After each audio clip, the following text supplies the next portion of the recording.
There has been some info released about Cyberpunk World. Granted, this info is from the Cyberpunk Red tabletop game. I do think it matters since Red takes place in the same universe as Cyberpunk 2077. It could give us a glimpse into the world that we may experience in the game. If you enjoy Cyberpunk, don't forget the sub so you never miss an update about Cyberpunk 2077. When does Cyberpunk Red take place? According to the R. Talsarian Games website, it takes place between 2022 and 2077. The fourth corporate war is over and the big dogs have retreated to their corners to lick their wounds. That leaves everyone else to fend for themselves in a shattered world. And that's just fine, because you've got the interface plugs in your wrist, metal in your limbs, and chips in your skull. You're wired in, loaded with chrome, and ready to take it to the edge. There's a world full of opportunities out there.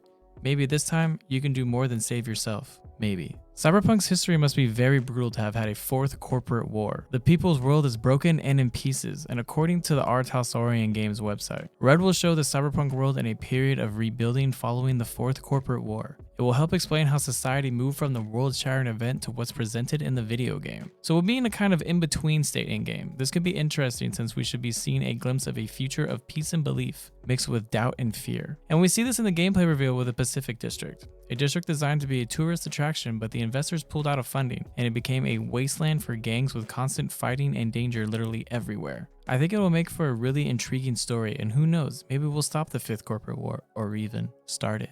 Now for the characters of Cyberpunk Red. I like these because it gives us a glimpse into the character creation process in Cyberpunk 2077. From the descriptions, we can learn some insight into the life path and classes we can choose from in-game. We also can learn about Chrome, or the Cybernetics people can add to themselves, and hopefully we can add in-game. The first character is going to be the Nomad Kepler. The Chrome she sports is cyber optics in both eyes, a NeuroWare processor with an interface plug, and a cyber arm with rippers. Her bio is as follows. Kepler comes from a Florida nomad pack that was always scrambling to make ends meet. She was born in missing the lower half of her right arm, but due to the family's lack of money, she wasn't able to get fitted with cyber until she ran off on her own and get the EP herself. Since then, she's made a living moving things and people that needed to get from A to B on the sly. These days, she usually teams up with her husband, the netrunner Neumo. The cybernetics in the eyes is something we see in the trailer where V sees a HUD briefly. I wonder if there's an advantage to have both as opposed to one. She also has the rippers, which are also in the trailer. I cannot wait to use those. The Nomad bio is what I was expecting some of them to do, move things or people from one point to another. I mean, nomads travel all the time.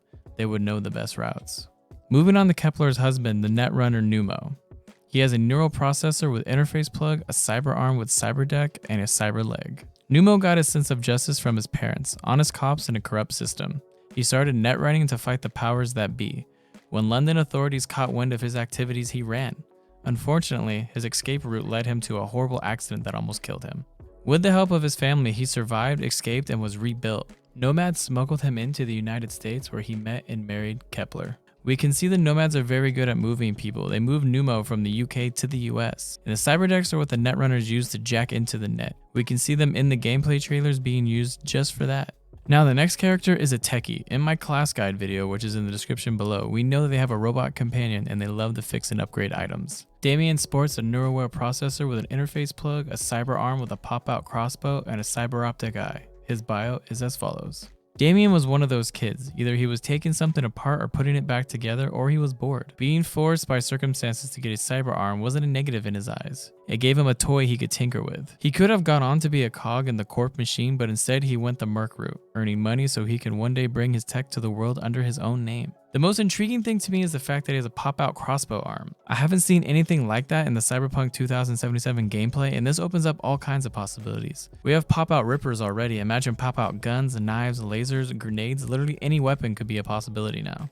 I wonder if every techie has the same companion. Damien's looks just like the one from the gameplay. The next character is a female solo named Zara. She has a NeuroWare processor with interface plug, cyber arm with a subdermal grip, speedwear, and tech hair. And here is her interesting story. Once upon a time, Zara did dirty work for high-paying criminals. When things got too close for comfort, she'd just move on. New identity, new job. Then an enemy leaked all her IDs to the world, so she skipped to the fringes and took on new work, playing bodyguard and muscle for a group of edge runners. It doesn't pay as much, but is a hell of a lot safer. For now. A few things about Zara stick out to me. She is a solo, but she isn't a hulking beast of a person. The gameplay release made it seem like the solos were a big muscly people. She also has speedwear, which I'm gonna guess makes her have an enhanced agility.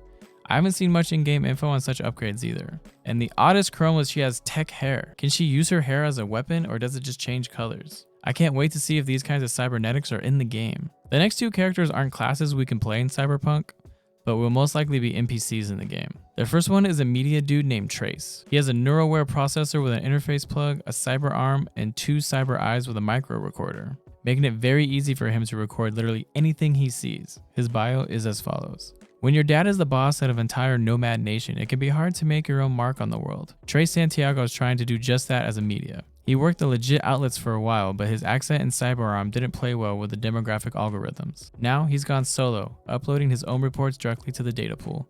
He's following some leads now that could bust the history of the Fourth Corp War wide open. There are a few cool things here. Will Trace be the leader of the Nomad Nation when we arrive in Night City as V? He could take the job from his father by that time. He doesn't look that old. And second, if he stays as a media, will his findings on the Fourth Corporate War have an effect on our own story?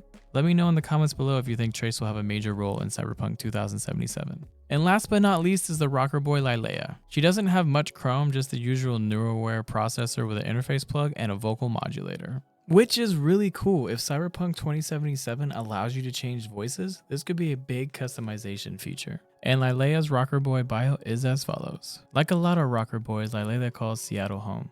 Or she did before she moved to Night City.